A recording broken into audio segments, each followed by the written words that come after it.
Welcome everyone to She's Possible, a panel discussion by women, for women, and I'd like to think a few enlightened gentlemen also. We are going to talk about how women can shape the future of society. We're closing out International Women's Day, celebrating women all month, but I'm sure that this conversation will carry on for the next, throughout the year, throughout the span of time. So let's get started. Let me introduce everyone to you, this panel to you. We have Alyse Maslonik. Yes, Alyse ma'am. Maslonik. Hi, Why how don't are you you? wave? Thank you. And I should have started out. I am so sorry. My manners. The reason why we are here. Natalie Destra-Vines. She is the founder of WomELLE Corporation. The reason why we are here. We also have Simone Craig. Hello. Hello, Simone. Linette Montae. Hello. Hello. Andrea Quinn. Andrea's with us? Yes, I see her. Okay, Dr. Priscilla Husser. Hi, y'all. Hello. And Natalie Ruiz. Hi, everyone. And Kenyana David. Hi. Your panel members today. Serious conversation coming up, I do believe. When we look at the times, when we think about the women who are marching beside us and the women coming behind us, let's dive right in as to how we are going to actually shape the future of society. So, Natalia, let's begin with you. What's your insight into how are we even going to begin? Oh my goodness, this is such a very long discussion. We can have it all day long, all night long. Right now, Margo, we are doing great. We are helping society, and a lot has changed from when I was a kid, and the stories that I heard as a kid, the women that fight for us, the women that stand behind us, and the interviews I have with every single one of you, that all the great work you are doing. It's awesome. I love them all. But something is missing, something else that we need to work on, and that is us. We as women, we need to work on ourselves. If we, before even I say anything else, my grandpa used to say to me, if I take care of myself, I can go out and I can take care of more people. And that is what women want to do. And that's what we need to do. So the way I looked at it, we have to help one another, because we have the woman on the top, we have the woman in the middle, we have the woman at the bottom. So all of us need to unite it as one and support one another. And to do that, we need to stop hurting one another. Like when we're in the corporate world, and you're gonna find women that will do anything to get on top, that including hurting the woman that's sitting right next to them. Why do you need to do that? The way I see it, if you see another woman is hurting, stop and help. Give a shoulder for that woman to cry on. And if we can actually help one another, it doesn't matter where, in the workplace, in the parking lot, in the grocery store, or even what we are doing right now. It doesn't matter where, but we need to help one another. We need to fix the gap between us first. And if we can fix that, then we can go out as a huge group and help society. Because at the end of the day, we created society. I'm not saying we are God, but we give birth. We give birth. Can a man give birth? Absolutely not. Even if they try with science, but it will never be the same. So at the end of the day, we are the source of it all. So if we actually have each other back, support one another over the internet, it doesn't matter where you are, just help, just support. And if we can do that, that's the way I see that we're gonna help society more. So we're doing great, but we can do better. And our next generation can do even a lot better. But the only way to do it is us as one and helping one another and supporting one another. That's how I see it. Well, I tell you, we almost could just walk away, shut it down now. I think you made a great statement. What an opening.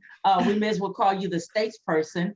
But you said a lot about the inside work that we as women have to do. We carry so much. We are our mothers, we are daughters, we are sisters. Hi, Kathleen. I'm so sorry. I'm late. Oh, I tried. It doesn't matter. I'm here now. I'm listening. You're here now. Yeah. We carry the world. And as Nagalia says, we really do give birth. We give birth to relationships. We can make each other or we can tear each other down. So Natalie, what is your input as far as, do you think that this, and I like to think it's just a small segment of women who really don't help other women. Why is that? Do you think it's a smaller segment? And why do we even have that mindset? So it's a really good question. I'd like to say it's a really small segment. It's a segment I don't run into a whole lot, thankfully. And I think part of that is about the energy that you put out, you can get back. But what I know is when people aren't able to extend their hand to lift somebody else up, it's because they're struggling. It's probably because they're feeling scarcity. It's because they're thinking that success is zero sum. You know, if somebody else gets more power, rises, that somehow takes something away from them. And I think that that's kind of been built into so many aspects of our society, so many aspects of business. And we have the opportunity to change that narrative by modeling that, by helping each other and realizing that it's not zero sum. You know, a rising tide lifts all ships. When we succeed, we all succeed. But I think it comes from a place of being afraid. Mm-hmm. And so my heart goes out to folks when they're behaving that way. I agree. I believe the same thing. Linette, I'm listening to what Natalie said, and another question comes to mind. Do you think out of this fear that women have, that we actually see each other as threats as a whole, where we are not able to extend that lifeline? And even, God help, if we ask for help, shrink. What's your thoughts on that? Us asking, we see another woman struggling, as Natalie said, and who isn't struggling these days, if the truth be told? How do you react to that type of situation? Yeah, I actually have a slightly different take or perspective on what has been said so far, because I grew up in New York City, in the Bronx, and that's more of a survival environment from day one. So our thoughts about helping someone else when you can't help yourself, when you live in a scenario every day, when you don't know what the next day will be like, period, right? So not growing up thinking about helping other people because you're drowning yourself makes it very difficult to do that when you're an adult, unless someone steps in at some point and teaches you something different, shows you something different. And that's sort of what we're here really talking about today, right? It's we each have experiences and perspectives that are different and that need to be heard, because other people are missing pieces of the puzzle that would help them save themselves and help them be able to reach back, reach over, and reach forward to help someone else. So I love the fact that we're even here and realizing that if someone doesn't stand up, if someone doesn't step up, if we don't all do that together, then someone's going to fall. It's just inevitable, right? It's because of the missing piece that they don't have. It always makes me think of the globe. If you think of the globe, it's round and it has all the different, continents and places all around the globe. But if you were to remove just a chunk of the globe, then it's not really a full, complete globe anymore. there's going to be a whole, a whole culture, a whole perspective now missing from the full picture. And so, you know, for me, I am just so excited about hearing each perspective represented here today, because without each of your perspectives, I can't be whole. It's not possible. I love that. I think that you are mirroring pretty much what Nagalia opened up with. What I hear you say is, take a walk in my shoes before you consider, before you say I'm not a team player, before you say that I don't understand how this scenario should work out. Alyse, what do you say? What do you say about this thing of take a walk in my shoes, look through my eyes? Yeah, I think I do agree with both women, Linette and Natalie, in that it almost, I mean, just in my experience, yes, I've obviously struggled through life. And when Linette says, when you're drowning in your own life, the last thing on your mind is, can I help someone else? Because you're just fighting to survive, to get through the day.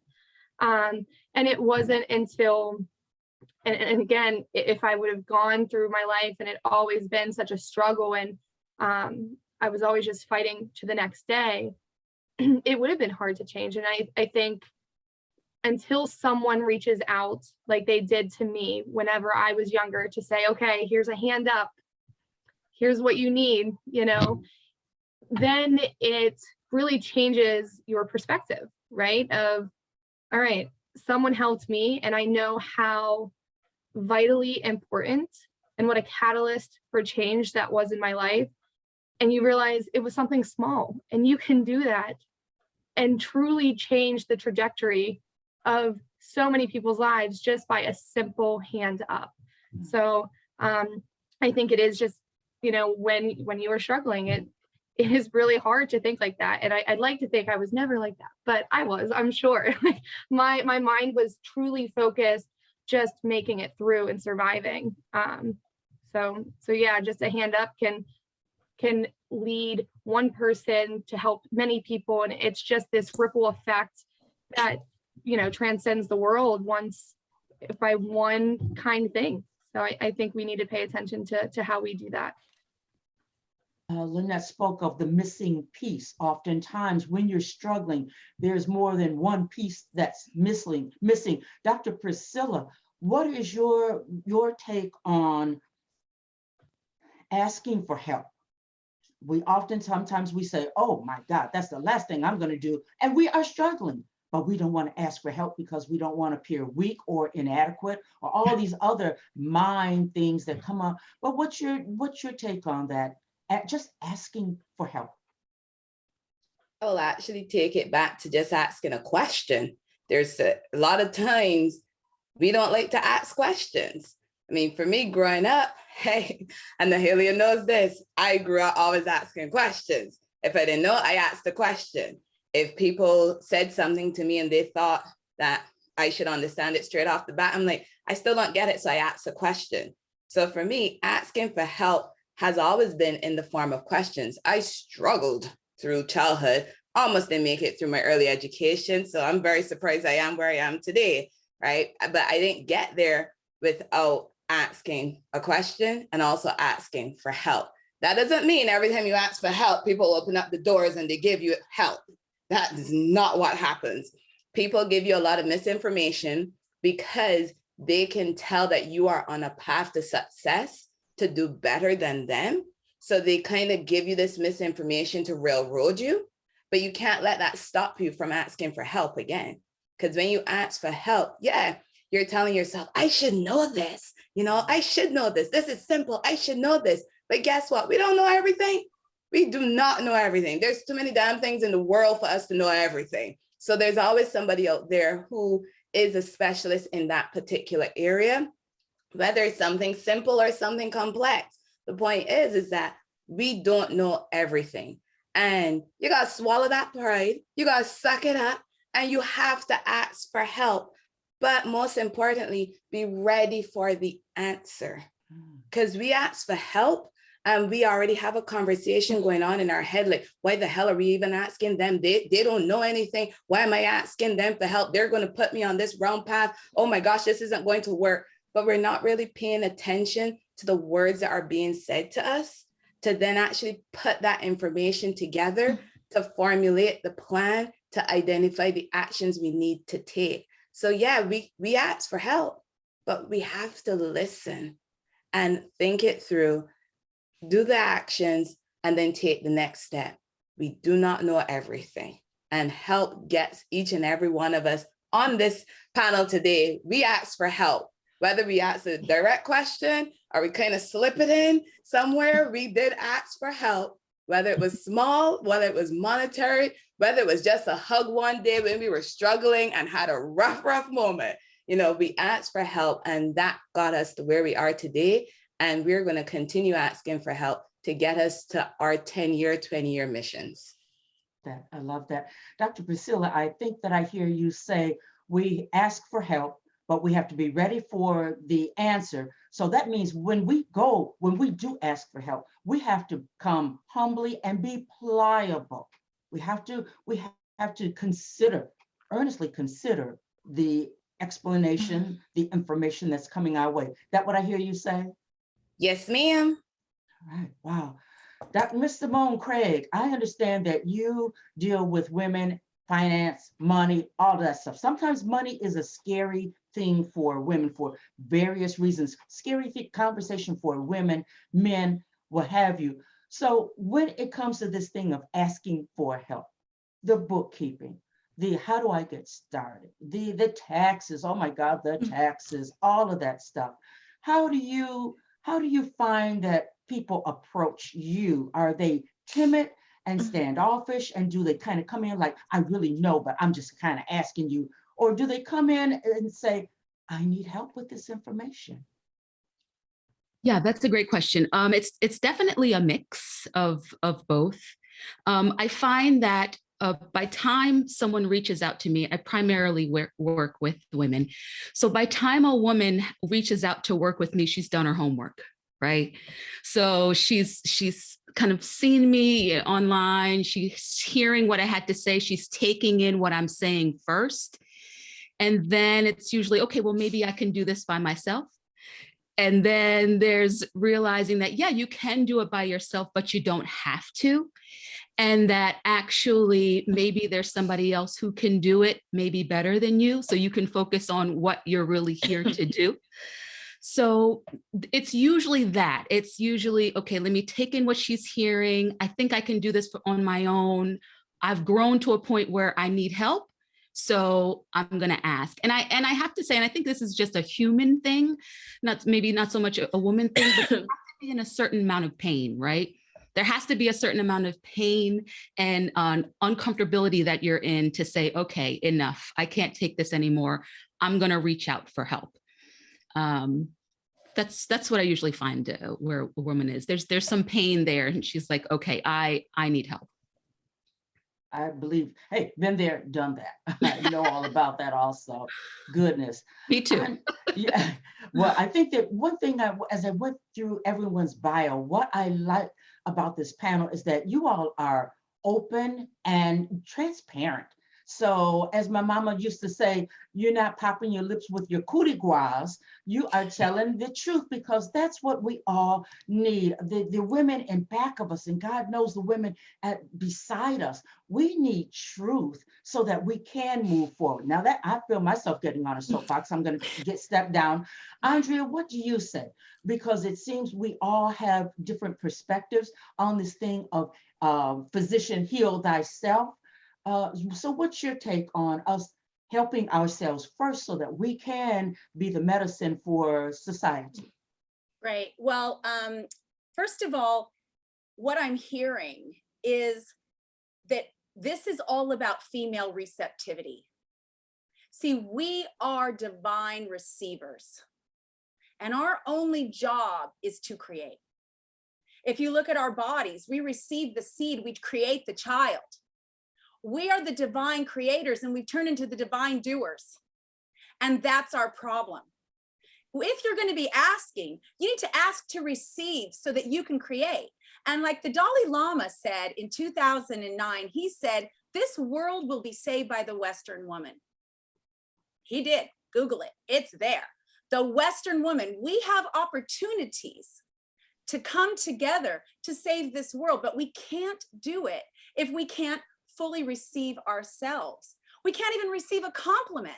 Someone says, oh my God, I love your hair like that. It's dirty.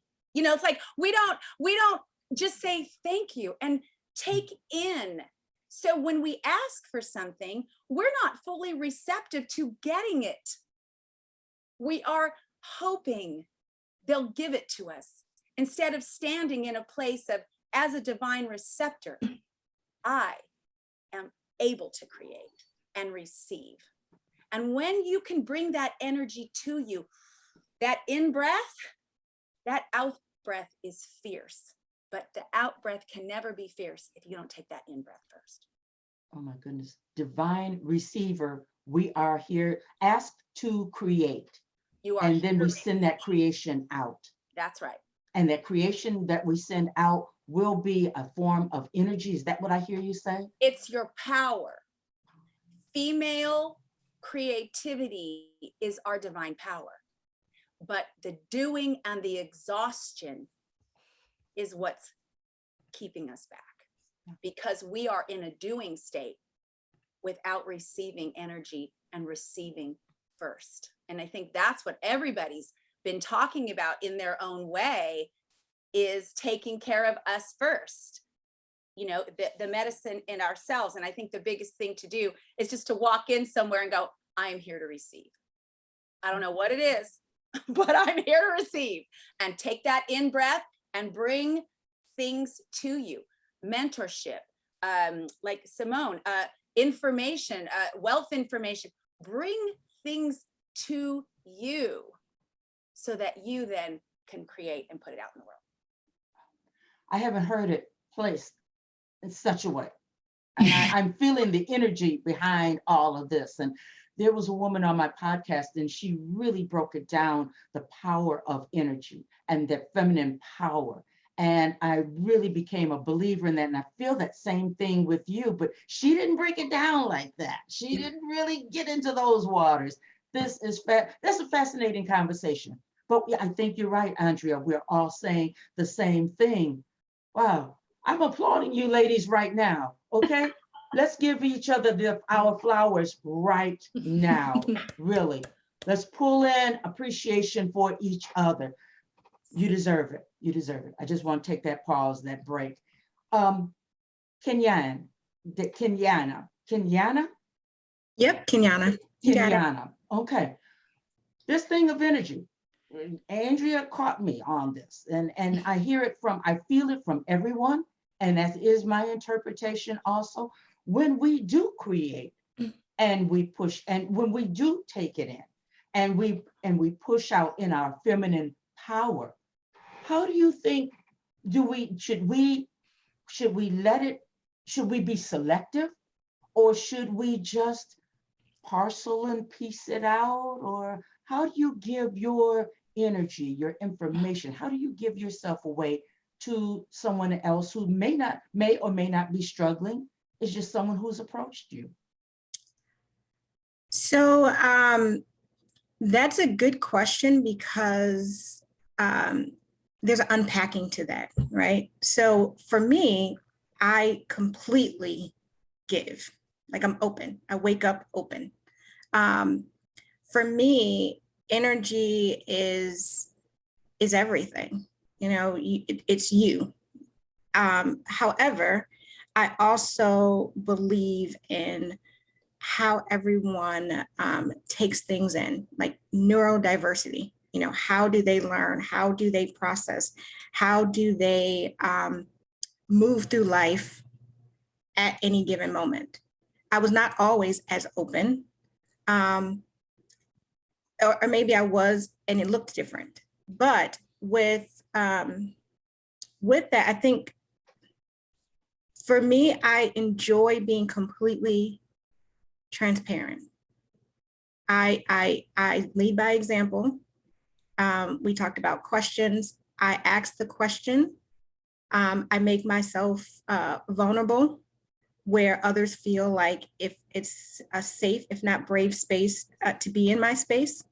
So for that, my energy, that's how it feels. It's more, how energy feels. However, not everyone's there yet. And sometimes we may go back, an incident can happen, a situation, an experience that can move us any kind of direction. I think giving each other space, allowing people to give the energy that they have and appreciate it, acknowledge it and appreciate it, and be willing to receive that without judgment. If someone, say a woman is not yet ready to be open, not to be transparent, not ready to ask questions, as opposed to thinking of her as she's not there yet, she's not ready, or whatever thoughts we have, just suspend in judgment, give your energy, let her know that it's safe, that it's okay, and allow her to feel your energy and receive it. And she will open when she's ready. I feel like we want people to match our energy. Not everybody has your energy. I am the same when I wake up to the time I go to sleep. I'm full of life. I'm ready to do everything. I'm here for everything. But I also understand that not every person is feeling that. And sometimes the energy is different every day. So that's my raw thought. Energy is subjective, and we can't decide if someone has enough or not. Everyone has as much as they can handle. At any given moment, every woman ideally is doing the very best that she can in that moment, and just acknowledge it, let it be, and give space, give space.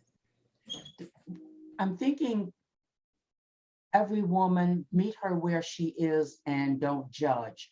Mm-hmm. So that means that it takes me over to this EI thing. If we are emotionally mature ourselves, then we can meet a woman where she is and say, okay, maybe she's having a bad day, or that has absolutely nothing to do with me. That attitude, that acting out, even that standoffishness. So if we, that thought just came to me. If we can just look at how emotionally settled we are and mature we are, then do you think, Kathleen, that we are better receptors? We are better receptors, excuse me, when it comes to communicating with other women? I think it's all about consciousness. It's all about how aware we are, how much we've been, we kind of assume that a lot of times that we're all the same. I love what you just said, Kenyana, because we assume that we're very much the same, and we try to connect to people with our similarities. We try to mirror, we're always mirroring. Our environment is our mirror. It's how we're here to learn. Consciousness is learning through our environment. And that environment is a reflection for us to grow.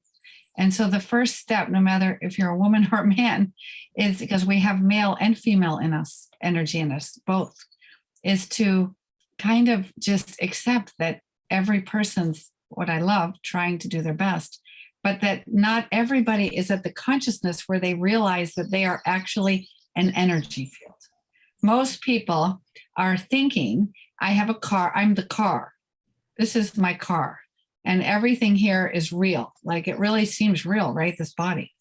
But the body is just a illusion. We have more space in this body than we do actual, when we look at chemistry and the new sciences and quantum science, we're learning that actually we're much more than what we ever knew. We are more space and we are energy. So you ask what we do with energy, we have to learn, whether we're a man or a woman, how to monitor and how to use our energy for the benefit of ourselves. And we will do that, and we will all be at a different level. So we have to first love everybody, go to our heart and love everybody with where they're at, and realize that they're all heroes. I think when we think of how hard it is to come to Earth in this physical car, to be in this dense matter, have these funny stories all day long. And yes, as you were sharing, Linette, how heavy some of the stories can be. They're survival stories, right? So where is your story? Because we are having stories, but we are not our story. We have forgotten. So when we're surviving, we become our story. And I think the most important thing in humanity is to help people to understand they're not that story. And whether, I work with people, I help people heal on a very holistic level, and I train students to coach in the mainstream because I was a nurse and I realized that the medical field had to be changed. So in order for us to actually become healthy and whole, and healing means to become whole. So I think energy is all about, we have to learn how to master it. We're here to learn about it. And the first thing we have to learn is we are not this. And we are much more than this. This is it's like one car, one automobile, one thing. And inside that automobile is the answer inside. And so our energy system has certain laws of nature that we have to learn, like cause and effect, like how we treat others, it will come back. These basic things. And you think they're easy, right? We think it's so easy to learn this, but that's why we have to have the lessons over and over. And we will repeat until we learn the lesson. And it's beautiful. It's actually a beautiful world in that way. But I think my basic thing here is it's about consciousness, and that we have to go to our heart when we work with people, and women are very good at that. Why? Because we've had to be cooperative. We've had to learn how to keep people together, to keep the connections. Not the separations, but the connections. Families are all about that. What's going to make a family work? Cooperation, not competition. In the end, competition will not make it work. So competition is maybe helping drive you, but it's not going to make things work as a whole. And so I think women are just really good at that. Mm-hmm. I think, but what I'm saying here, the ultimate thing is we have to learn how to manage our energy. And nobody teaches you that. Like, you don't come to Earth and get a manual, right? Here, you're on Earth. This is going to be a little challenging. You're going to have a lot of challenges. And how you handle that will make the difference, how you handle your challenges. You said something very interesting as far as we are not our stories. I didn't quite understand that, because I feel that we are our stories. Our stories are a part of us. They are not us, but then again, they are, and they are to be shared with others so that we can help others. What's your take on that, real fast? Yeah, yeah. So we have a story. We have a story we create. We create stories. But when we get stuck in our story is when we have problems.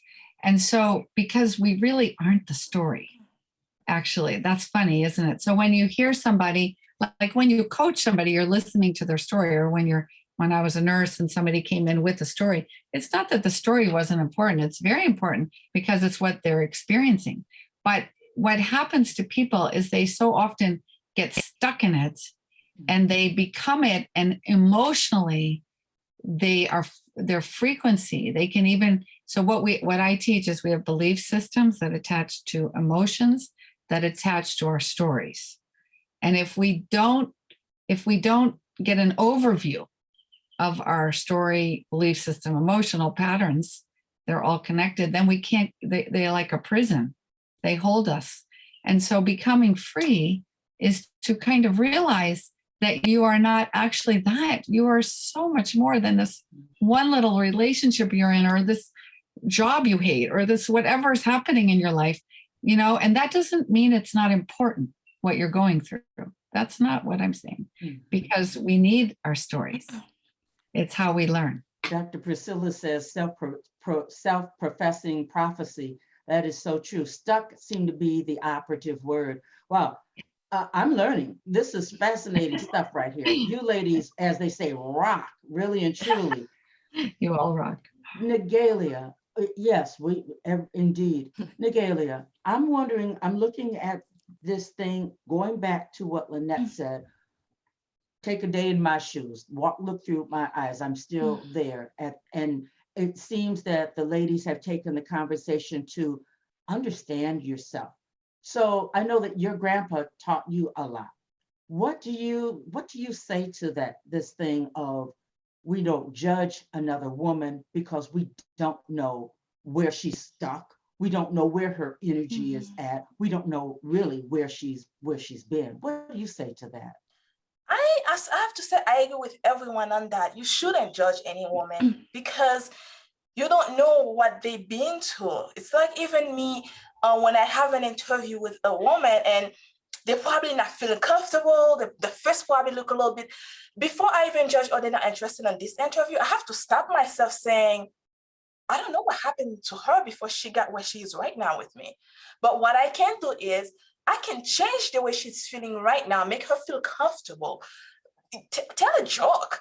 Tell her what she's doing is awesome work. Let her know I'm very proud of her. I'm proud of her work. I love what she's doing. She should be doing more of that because she's awesome at it. Instead of me telling her, oh my goodness, why are you like that? You're so bad. Thinking about it, right? Just by thinking about it, you yourself change, your attitude change. You know, studying psychology, that's one thing I love with it, is the fact that the energy that's around you as women, we take it and we change. And that happened to me sometimes, where I would be around people and they sad, automatically, I got sad. It's like my face I was a happy person, I was smiling, but I got sad. And I think that's what we need to do, is stop from doing it. Stop ourselves before it's happened. And if it's happening, try to control it. Like, I don't have to be like that.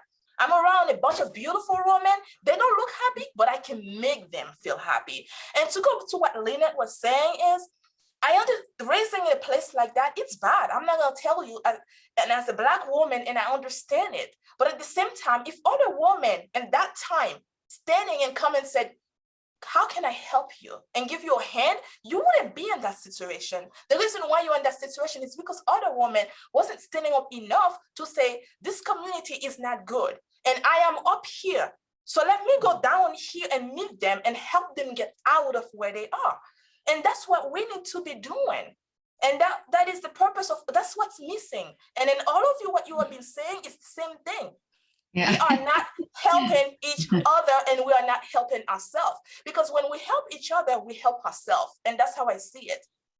When I talked to another woman that said, I need your help, and I listen, just listening to you, I feel like I only give you a lot.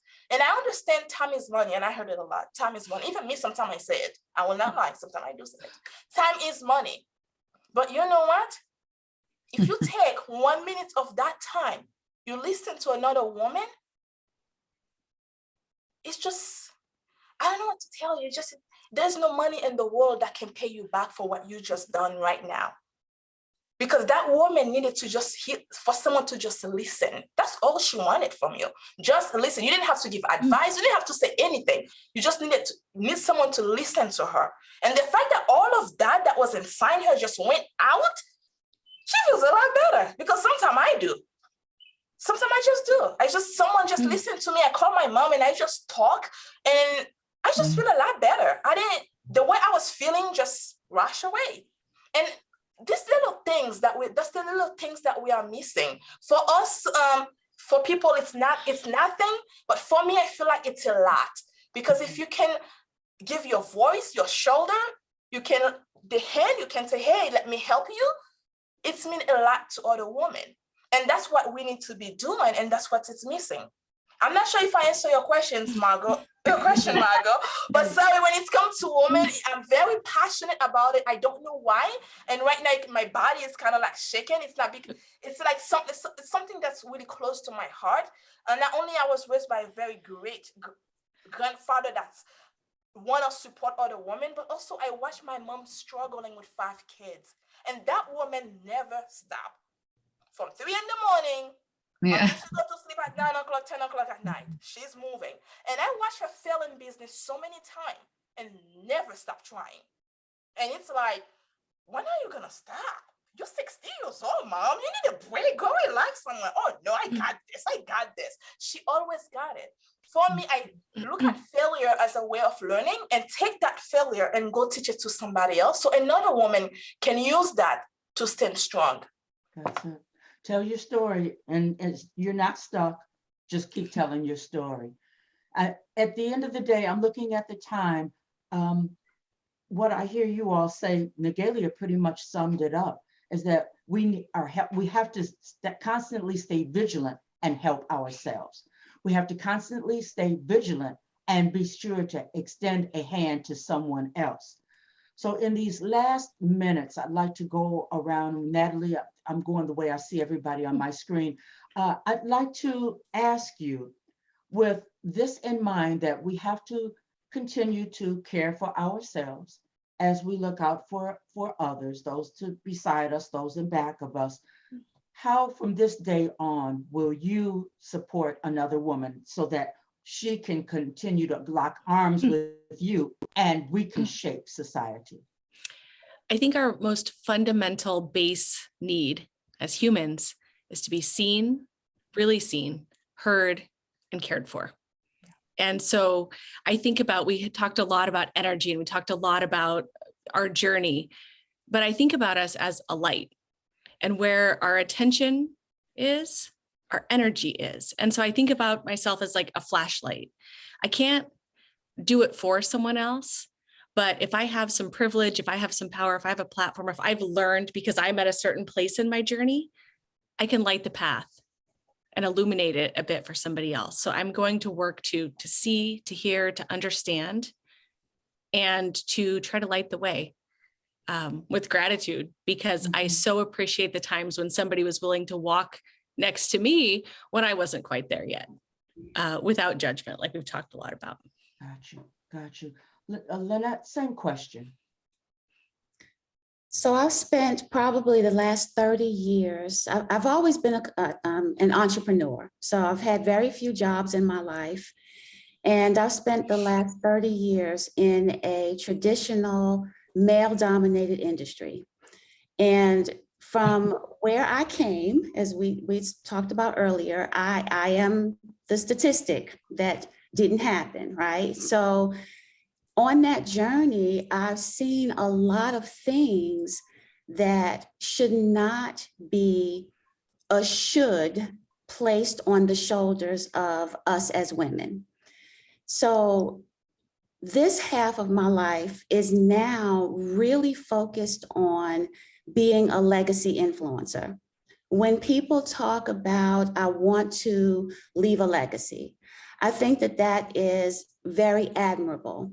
And I am completely supportive of that journey. However, what I see happening with most of my clients is they have spent so much time, energy, and money trying to build a 7-figure company, 8-figure company. They're successful financially, but when they look back, they realize that they're not happy and they're not healthy. They focus so much on building wealth because they thought that's what a legacy meant. And so my message here, and the message that I will continue to put forward, is live the legacy you want to leave. Because the people you're building this legacy for that you think is money, they're watching you now. They're watching you right now. And what they see are the legacy seeds that you're planting. Is that what you really want them to have? Do you want them to see you sick, overweight, high blood pressure? Do you want them to see you working 18 hours a day at your computer trying to build this business and not having time to spend with your family? So my mission is really to work with women CEOs so that they are happy, healthy, and wealthy. Superwoman cape not required. Nice. Alyse, let's hear from you. Oh my goodness, this is breathtaking. What's going on here? Alyse, same question. I think my goal in order to help kind of light the way, as Natalie said, is for me, I think I'm just going to focus on being authentic to who I am, being open about the struggles, not putting on a facade of, oh, my life is wonderful and everything is great and I've got this, because when you do that, you shut the door for other women to approach you for help. So I do try to live my life, and this is me. I've struggled. I've been up, I've been down, but we can kind of link arms with other women and relate and open that door for them to ask for help. So I try to, again, just ensure that my energy is what I'm giving off is inviting. So if someone needs help and I may not recognize it, that at least the energy that I'm giving off is welcoming, so that they know that I won't judge, because girl, I've been there, so I think, again, that's how I try to live my life. And just talking with you guys, it's so true. I think everyone's saying, like, it's the energy, and we need to have the energy of being accepting and vulnerable, so that it allows other women to do the same thing and ask for help. The energy will allow us to be seen and heard. Others will see us and hear us through our energy also. Dr. Priscilla, same question. So Margo, I'm going to have to ask you to repeat that question, because the disabilities I have, I need to hear the repetition one more time so I can remember it. No worries, no worries. We understand that we have to take care of ourselves. We have to be true to ourselves and keep an eye out for how we can extend a hand to someone else. So at the end of the day, how are you, from this point on, how are you going to extend a hand, help another woman to shape the future of this society? All right, I'm going to do the best I can, because I had some competing noise right there.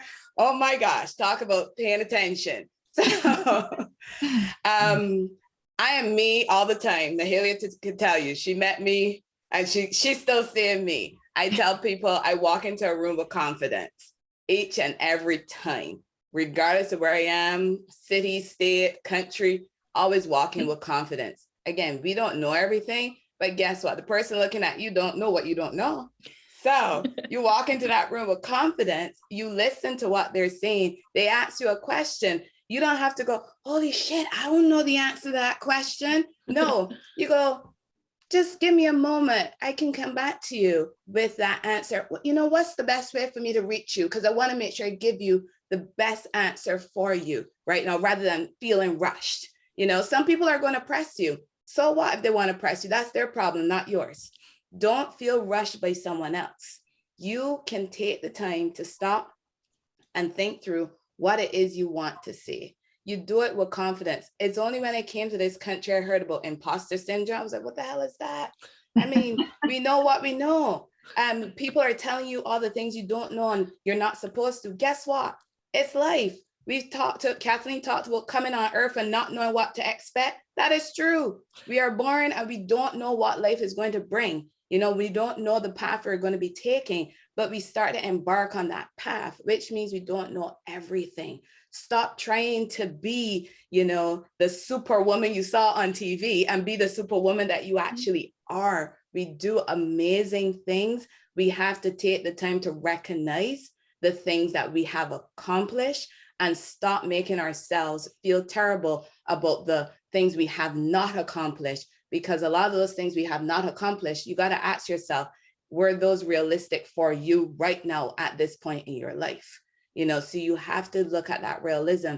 And like I said, I walk into a room with confidence. I always bring my energy. I got the colors going on. I rock it, right? Because I want people to be themselves. Not everybody's going to be as energetic as I am. I get that. Not everybody walks into a room with confidence. I get that. But I'm going to ask you, why not? You are you.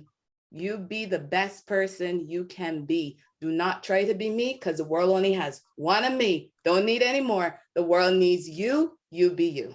I love that. I love that. As I hear you ladies speak, it reminds me we had better, as we are caring for ourselves, make sure that we don't fall into the pitfall of self-limiting beliefs, that imposter syndrome and all that other stuff that really, they're problematic for us. Simone Craig, same question for you, ma'am. Yes. Oh, I love this conversation so much. This is just, it's wonderful to be in this room. So for me, this is it's a wonderful question. It's a very personal question. And I think there's power in that. For me personally, and I love that we're talking about energy, because in my experience, there's energy, there's only one, right? They talk about in quantum that there's no separation, right? There's no separation in this energy. And so the way we talk about how do you treat other women or others, but there is no other woman. It's my own self. And if I'm acknowledging that that woman who I'm imagining is separate from me is my own self, then the quality of that relationship immediately is changed. And if I recognize that the way I treat my own self, the way I speak to myself, the way maybe I limit myself, the way I do to another woman, I do to everyone else. And so in that, these separations and these polarities can shift, right? And I find that life is ironic. Our existence here is ironic, right? Because in this commitment, in this vulnerability within myself, there's a humility you have to approach life with, this vulnerability and humility you have to approach your life with. But I find the more humble I approach my life with, the more confident I am. But yet the more confident I am, the more it calls for humility, right? And so it's recognizing that there is only one, it is only my own self. And I am in relationship and talking to my own beloved self, my own beloved sister. And that's where love can spring forth. And that's where the unknown can come, because I find a lot of times we talk about the issue, what's the problem, what's wrong, what's right, instead of leaving space for maybe we haven't heard the answer yet. Right? Maybe we avail ourselves to this mystery that can inform the answer. So my commitment is to be more vulnerable, is to live with a humble confidence, and to recognize that my sister is my own self. Specifically in the work that I do, I love what Linette said, because I think it's really important that when we're approaching whatever our goals are, and usually big life goals are associated with money and wealth, that we put money and wealth in its right and proper order, right? It's not about necessarily, because I find we scapegoat money a lot. We blame money for a lot of things. That's not money's fault. It's a piece of paper, it's a metal coin, but it's what we project onto it. That's the issue. Mm-hmm. Right. And so if we can place money in right and proper order, then no problem. If it becomes your servant, if it serves your joy, if it serves legacy, if it serves purpose, beautiful. But if it becomes your master, problem. Mm-hmm. Right. So I think it's about really being true to oneself, putting our goals, and specific to my work, your wealth goals in right and proper order, that they are to serve something greater than you. Then there's potential for a lot of healing in a lot of ways, personally and globally, that we can see happening right now. I hope the listeners are taking notes, and those that catch the replay, you're going to have to listen more than one time, because each and every one of these women, this is a book. This really is a good read. It really is. Andrea, same question for you, dear lady. Okay, well, it's interesting. What I do is I teach a curriculum, right? An empowerment curriculum for women. And I think the most important thing in women is balance. Having that balance between our inner life and our outer life. And the same with money, putting it in balance, right? The balance of where does it really belong? It's an energy. I talk about my boys all the time, Abe, George, I mean, those dollars have to work for me. My big mistake would be me working for them. That will throw me out of the alignment of who I truly am as that divine receiver I talked about.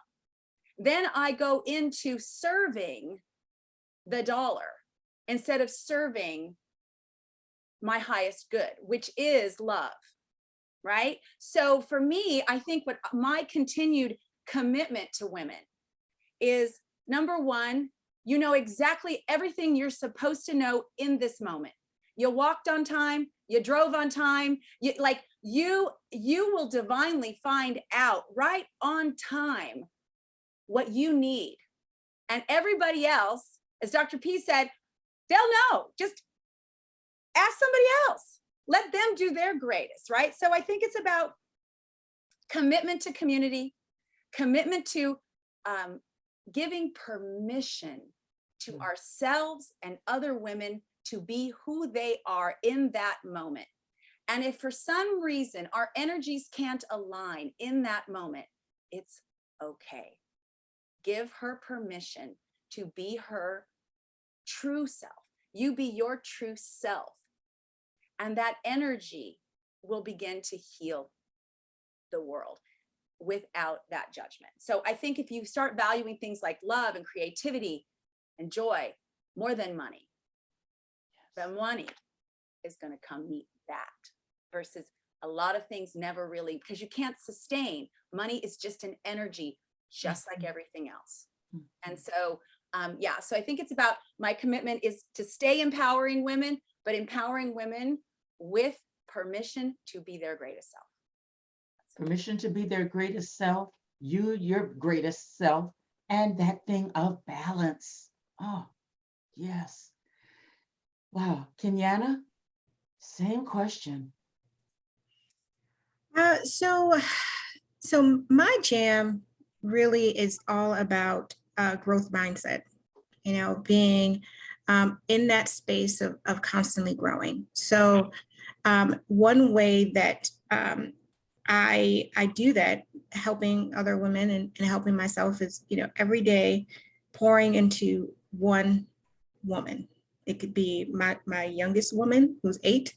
It could be a student in one of my classes. It could be a client, but just allowing them to fill my cup, in a space of